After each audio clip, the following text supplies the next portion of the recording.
Fala pessoal, nesse vídeo eu vou te apresentar o que é um servomotor. De forma rápida e direta eu quero te mostrar quais são as principais vantagens em utilizar esse motor em relação a motores convencionais como o motor de passo, por exemplo. Quais são as diferenças quando nós falamos de torque, velocidade, precisão. Vamos falar também sobre a ligação elétrica, os sinais que esse tipo de motor recebe quando ele está conectado, por exemplo, com um CLP ou um CNC. Então, fica aqui comigo até o final desse vídeo que nós vamos aprender muito. Eu vou entregar um material valiosíssimo para você. Tá legal? Vamos lá para o vídeo.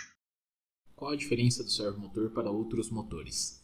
A principal diferença do servomotor para outros motores é a sua construção. Internamente, o motor possui ímãs permanentes no rotor. Seu funcionamento aplica conceitos de eletromagnetismo para movimentar o eixo do motor. Ainda na parte inferior do motor, na traseira dele, é possível encontrar o encoder, que é um sensor que detecta o deslocamento do eixo e informa o drive. Na prática, o drive envia a informação para o eixo movimentar e aguarda a resposta do encoder confirmando o movimento feito, para fazer as devidas correções ou compensações. Essa imagem ilustra esse comportamento como ele acontece. Então nós temos a ligação elétrica no canal de potência, que envia a tensão para o eixo poder movimentar o rotor do motor, e o encoder, que fica na parte traseira do servo, fecha o circuito alimentando a malha fechada, enviando o feedback de posição e de velocidade para o drive, poder fazer as devidas correções ou compensações. Esse é um diagrama de malha fechada utilizando o modo posição. Aqui eu vou falar brevemente de forma prática como esse comportamento acontece quando nós temos uma aplicação prática onde um controlador lógico programável ou um CLP envia um trem de pulso para o drive poder movimentar o seu servomotor. Então aqui a gente tem a entrada do comando do trem de pulso, onde eu vou tratar esse sinal. Aqui eu tenho o desvio de posição, que vai fazer a análise para poder fazer as devidas correções ou compensações. Aqui em cima eu tenho o modo torque ou modo velocidade, que nesse momento está desabilitado através da ilustração desse contato e pode ser habilitado através de parâmetros. Aqui eu tenho a malha do controle de velocidade e aqui toda a parte de potência que vai amplificar e enviar o meu sinal para o motor girar o seu rotor. Quando esse sinal chega, o encoder retorna a informação de velocidade e de posição que o encoder deslocou, onde eu vou alimentar o meu circuito interno para poder fazer as devidas correções de posição e de velocidade. Dessa forma, eu envio um trem de pulso, trato esse sinal, o motor recebe a informação do drive onde ele deve deslocar de acordo com a velocidade, a aceleração e a posição que esse trem de pulso está sendo enviado pelo CLP, e o encoder retorna a informação para poder fazer as devidas correções dentro do drive internamente. Aqui eu tenho a imagem de 3 rotores diferentes. Esse primeiro rotor é o rotor de um motor de indução trifásica, onde o rotor tem o enrolamento das bobinas no próprio rotor junto com as escovas. Nessa segunda imagem eu também tenho um rotor de um motor de indução, onde no rotor ficam chapas prensadas para poder receber a indução através das bobinas que estão no estator e fazer o giro do rotor. E nessa terceira imagem eu tenho a imagem do rotor de um servomotor, onde é possível ver os ímãs permanentes que vão receber através de eletromagnetismo a indução para poder girar o seu rotor. Essas são as imagens de um servomotor aberto. Então aqui eu tenho o estator, onde é possível ver que as bobinas estão presentes. Na parte traseira está presente o encoder. É um sensor frágil, por isso ele não pode receber pancada nem no eixo do rotor e nem na traseira do motor para não danificá-lo. Então uma vista de perfil e uma vista frontal. Qual a diferença entre servomotores e motores de passo? A diferença entre servomotores e motores de passo é a precisão, a velocidade e o torque. Os servomotores são mais precisos e rápidos e mantêm o seu torque constante até atingir a velocidade nominal, além de possuir o encoder. Enquanto os motores de passo são adequados para aplicações de baixa velocidade e precisão. Aqui eu tenho um GIF que ilustra o comportamento da movimentação de um rotor de um motor de passo. Observe que o rotor movimenta quando as bobinas responsáveis pelo passo do rotor recebem alimentação, fazendo com que o rotor seja induzido e faça o seu deslocamento. Nessa imagem aqui nós temos um servomotor e aqui um motor de passo. Comparação da precisão. Vamos pegar como exemplo um servomotor de 400 watts e um motor de passo NEMA 23. Vamos supor que esse servomotor tem um encoder de 17 bits, que equivale a 131.072 pulsos por revolução. Já o motor de passo, ele tem um ângulo de passo de 1,8 grau com uma tolerância de mais ou menos 5%.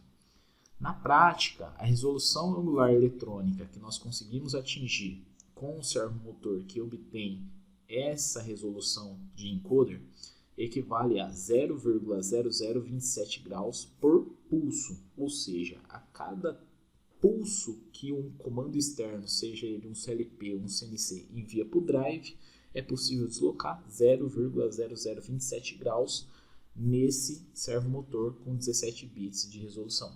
Já o motor de passo, quando ele recebe a informação do seu drive, ele é capaz de dar 200 passos por volta, ou seja, em 360 graus, ele é capaz de deslocar 200 vezes.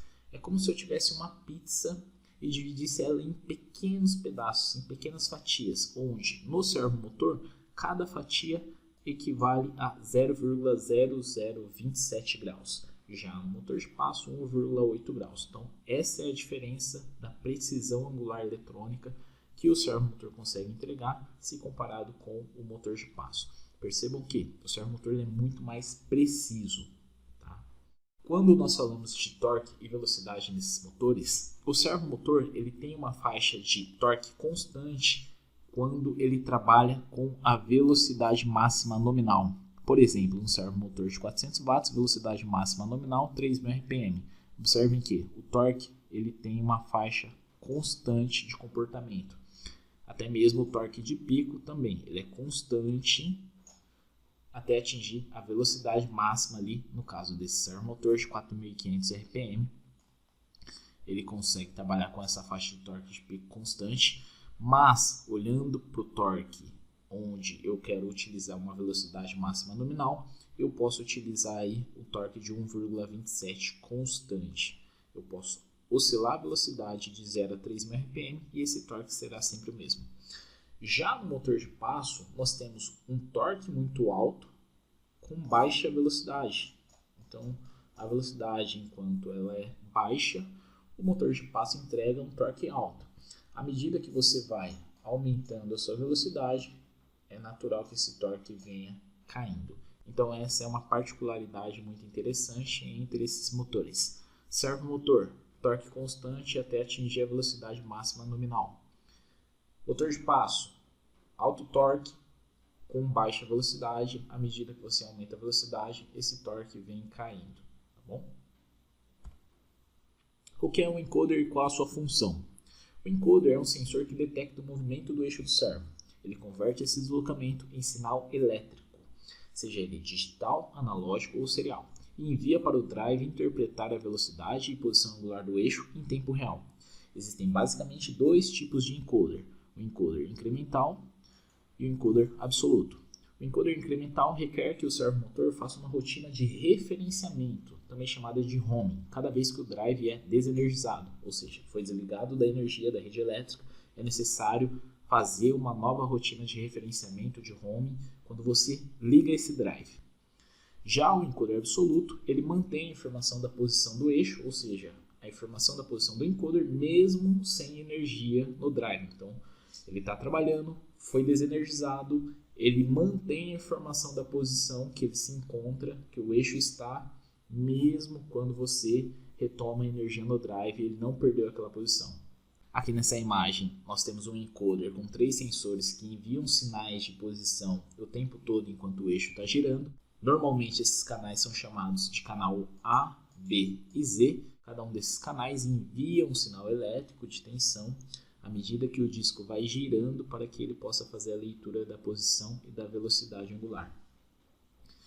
Normalmente esses canais são defasados em 90 graus para que seja possível fazer a leitura da posição e da velocidade. O que significa a resolução do encoder? A resolução do encoder representa a quantidade de posições que o servomotor pode enviar para o drive ao completar uma volta de 360 graus. Por exemplo, a resolução eletrônica de um encoder de 17 bits incremental equivale a 2 elevado a 17. Isso dá 131.072 ppr, pulse por revolução. Em inglês seria pulse per revolution, que é uma sigla. A resolução eletrônica de um encoder absoluto de 23 bits, 2 elevado a 23. Isso equivale a 8.388.608 pulsos por revolução. É como se o disco precisasse de mais faixas para poder fazer o acionamento dos sensores para ler todas essas posições. Aqui eu tenho uma ilustração de um robô cartesiano em movimentação, onde o servomotor possui encoder incremental. Vamos supor que, de repente, a energia acaba e os motores param em posições aleatórias, fora da posição inicial da aplicação, por exemplo. Nessa condição, quando eu restabeleço a energia para cada drive desses servomotores, o meu servomotor assume a posição atual como a posição zero, ou seja, ele perde a posição que ele estava quando ele estava movimentando. Dá só uma olhada. O eixo da base está lá no meio do percurso. Esse eixo aqui perpendicular também no meio do percurso e o eixo vertical também, praticamente no meio do percurso.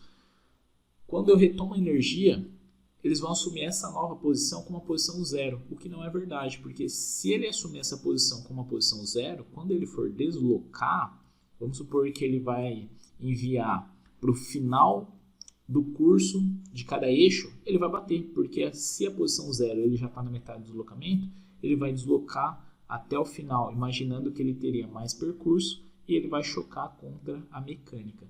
É por isso que é necessário fazer a rotina de homing, de referenciamento, levar o motor para a posição inicial. Para isso, o eixo linear elétrico utiliza sensores chamados de sensor de home para poder fazer a rotina de referenciamento, e ele pode ser habilitado ali por uma chapa metálica, aquele sensor indutivo, por exemplo, no formato de U, e os fins de curso, que inibem que, se porventura o meu carro que vai fazer a movimentação linear for colidir contra a parede, se ele for bater mecanicamente, o fim de curso pode desabilitar a movimentação do meu motor, fazendo com que eu não tenha essa colisão. Aqui eu tenho o drive, que vai fazer o envio da alimentação, a parte de potência para poder girar o seu rotor, e o encoder que fecha a malha para poder alimentar o drive e fazer as devidas correções. Quando o nosso servomotor trabalha com encoder absoluto, o cabo do encoder pode possuir uma bateria, que é responsável por alimentar o encoder, onde, numa queda de energia, essa bateria está alimentando o encoder do servomotor e não deixa o encoder perder a informação da posição, ou seja, ele está sempre energizado. Então, se houver um deslocamento no eixo, mesmo que o drive não tenha energia, o encoder está alimentado e vai estar fazendo a leitura ali. Quando você restabelecer a energia do drive, o encoder vai falar para você se o eixo foi movido ou não. Então, o tempo todo ele vai estar fazendo a leitura e informando o drive, mesmo que sem energia por um período, ele não esteja lendo essa informação. O que analisar na hora de selecionar um servomotor? O dimensionamento do servomotor é uma etapa importantíssima na seleção do modelo que atenderá a aplicação, pois é necessário levar em consideração todas as variáveis do processo, como o sistema mecânico, por exemplo, é servomotor que vai movimentar uma fusosfera, vai movimentar uma polia de uma esteira, vai movimentar um pinhão, uma cremalheira. É necessário considerar qual é a massa da carga, quanto pesa essa carga que o servomotor vai deslocar, as dimensões dessa carga, a velocidade do deslocamento, o curso útil desse deslocamento, tem alguma redução no meio do caminho, a inclinação do motor está na horizontal, a aplicação é na vertical, a temperatura no ambiente, o fator de segurança e outras variáveis que são necessárias analisar durante o dimensionamento de um servomotor. As principais variáveis que nós analisamos quando dimensionamos o servomotor é o torque, o momento de inércia, que é fundamental que a relação de inércia entre a carga que será movida e o motor estejam equilibradas, a velocidade e a aceleração. O que é torque, momento de inércia e RPM em servomotores? Torque é a força que um servomotor gera para mover uma carga. Determina a força máxima que o motor pode aplicar. No dimensionamento, deve-se considerar uma margem de segurança para lidar com picos de cargas inesperados. O torque é medido em Nm, em kgfm ou em kgfcm. Nessa imagem nós temos o ponto de rotação do eixo do meu motor, onde eu tenho uma força que será aplicada a uma determinada distância para poder movimentar a minha carga. Essa é a denominação de torque. Então, é a força rotativa equivalente para poder mover a minha carga. Momento de inércia é uma propriedade física que indica o quão difícil é acelerar angularmente um corpo, ou seja, tirar aquele corpo do repouso. Em um servomotor, o momento de inércia do conjunto mecânico é a soma do momento de inércia do rotor e da carga. Ou seja, a minha carga ela tem um momento de inércia, que é a propriedade física para tirar ela do repouso, mais o rotor do servomotor, que também tem que sair da inércia. Ou seja, eu preciso considerar as duas inércias para poder vencer e colocá-las em movimentos. Alguns fabricantes estipulam que o momento de inércia da carga não deve ultrapassar 10 ou 15 vezes o valor do momento de inércia do motor. O momento de inércia do motor ele é dado no catálogo como o momento de inércia do rotor, e ele deve ser 10 ou 15 vezes menor do que o momento de inércia da carga que está fixada no eixo desse servomotor. A unidade de medida do momento de inércia é kg vezes metro ao quadrado. RPM significa rotação por minuto, é o número de voltas do eixo em 1 minuto. E RPS é a rotação por segundo, é o número de voltas do eixo em 1 segundo. Se eu tiver um servomotor que tem uma velocidade nominal de 3.000 rotações por minuto, RPM, se eu quiser chegar em RPS, eu divido 3.000 por 60 segundos, eu tenho a quantidade de rotações por segundo, 50 rotações por segundo em um servomotor. Quais as formas de controlar um servomotor? O drive precisa ser configurado para controlar o servomotor através dos modos de operação. São basicamente 5 modos que o drive usa para controlar o servomotor. O modo posição, que normalmente é chamado de pulso e direção, que nada mais é do que uma informação de um trem de pulso enviado por um controlador externo.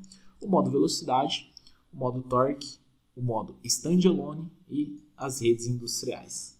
Modo posição. O drive recebe de um controlador externo trem de pulsos para buscar a posição e a velocidade desejada. Esse controlador externo ele pode ser um CNC, um CLP ou um controlador embarcado, um Arduino, por exemplo. Aqui nós temos diferentes formatos de trem de pulso que esse controlador pode enviar. O famoso pulso e direção, onde ele envia em um canal trem de pulso e no outro canal ele envia o sinal on-off, né, ligado ou desligado, para informar a direção. O CW ou CCW, clockwise ou counterclockwise, onde ele envia trem de pulso em um canal e no outro canal não, para o motor girar em um sentido. Quando ele faz o contrário, no primeiro canal ele não envia trem de pulso e no segundo ele envia, ele reverte o sentido de giro. E já o fase A, o fase B, também conhecido como quadratura, a defasagem de 90 graus entre os canais, do canal A para o canal B, por exemplo, determina a velocidade e o sentido de giro. Quando essa defasagem muda de um canal para o outro, isso reverte o seu sentido de giro. Modo velocidade. O drive recebe um sinal analógico externo, normalmente de 0 a 10 volts, para poder controlar a velocidade do giro do eixo. No modo velocidade, um controlador externo, seja ele um CNC, um CLP, ele envia um sinal analógico, normalmente de 0 a 10 volts, para que o drive faça o controle da velocidade de deslocamento do eixo do seu rotor, ou até mesmo eu posso estar utilizando uma fonte com um potenciômetro para poder fazer esse controle de velocidade também do eixo do servomotor. O mesmo conceito se aplica para o modo torque. O drive recebe um sinal analógico externo, normalmente de 0 a 10 volts, para ajustar o torque que o motor aplica na carga fixada no eixo. Então, esse ajuste de torque, aqui aplicado direto no eixo do rotor onde está fixada a sua carga, ele é corrigido à medida que o controlador envia um nível de tensão entre 0 e 10, por exemplo, se ele envia um sinal de 5 volts, significa que eu quero 50% do torque disponível do eixo do meu servomotor aplicado na minha carga. E o drive é responsável por receber, processar e fazer essa correção na alimentação, na parte de potência. O encoder retorna a informação da posição e da velocidade para a devida correção, fechando a malha do nosso servomotor. O modo standalone. Nesse modo de operação, meu drive recebe um programa que eu vou escrever e descarregar nele. Ele vai processar esse programa e vai executar. Aqui eu tenho uma tarefa bem rápida, onde ele executa uma rotina, onde ele aguarda uma entrada digital, denominada entrada digital 1, para poder atingir uma posição alvo, onde a posição atual mais 20 mil pulsos, né, ou 20 mil counts, que é a unidade de medida de um encoder, para poder deslocar com uma velocidade máxima de 250 mil counts por segundo, até que a entrada digital 1 seja desabilitada. Na prática, habilitou a entrada digital 1, a posição target, ou posição alvo do meu servomotor, é a posição atual mais 20 mil counts, com uma velocidade de 250 mil counts por segundo, que equivale a 1500 RPM num servomotor de 13 bits.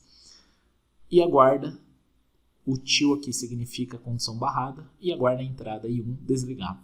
E aí ele volta para o meu loop de teste e fica executando essa rotina aqui o tempo todo. Redes industriais. O drive vai operar em uma rede industrial definida pelo controlador externo. Através dessa rede, passa a receber os comandos de posição e velocidade, além de outras variáveis que podem ser monitoradas em tempo real. Quando a gente fala de redes industriais, estamos falando de um protocolo de comunicação industrial. Por exemplo, o Ethercat, o Profinet ou Ethernet IP. Esses protocolos serão responsáveis pela comunicação entre drive e controlador externo, CLP ou CNC, através dessa rede industrial. Através delas, é possível monitorar outras variáveis como posição, velocidade, corrente, alarme. Então, você evita a necessidade de utilizar cabos para poder fazer acionamento de entradas e saídas. Então, você não polui o seu painel elétrico e você consegue utilizar de uma rede industrial que é confiável, veloz, segura, para poder enviar informação e receber informação em tempo real. Tá? Então, tem diferentes tipos de redes industriais que é possível utilizar para poder enviar informação e receber do drive, com diferentes fabricantes de CLP ou CNC. Como fazer a ligação elétrica de um servomotor?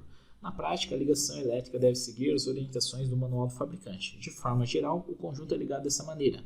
Então, rede elétrica, um circuito de alimentação com corrente alternada, um disjuntor geral de proteção, um filtro de ruído é opcional, um contator para poder habilitar a alimentação da potência desse drive, o resistor regenerativo, que é necessário calcular para ver se é necessário aplicar ou não, porque de acordo com a dinâmica da aplicação, onde eu preciso considerar a velocidade e inércia da carga, eu vejo se é necessário ou não aplicar um resistor regenerativo.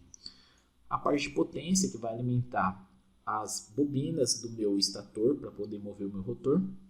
A porta USB para poder fazer a comunicação com um notebook que vai parametrizar esse drive. Os conectores de I/O, entradas e saídas para poder receber sinais externos, sensor de home, fim de curso, por exemplo. E a porta do encoder para poder receber o sinal de posição e velocidade dos motores conectados no drive. Quais são os principais erros na instalação de servomotores? Os principais erros são a ligação das fases UVW do servomotor invertidas. Se você inverter uma dessas fases, normalmente o servomotor dá erro e não consegue partir. A falta de alimentação da potência normalmente é denominada de L1, L2, L3 ou do controle L1C e L2C. Então você precisa alimentar a potência que vai alimentar as fases do servomotor, o VW, e o L1C e L2C normalmente é o controle, é a alimentação do circuito interno do drive para poder operar. Sem essas alimentações, você vai ter algum erro também de falta de tensão.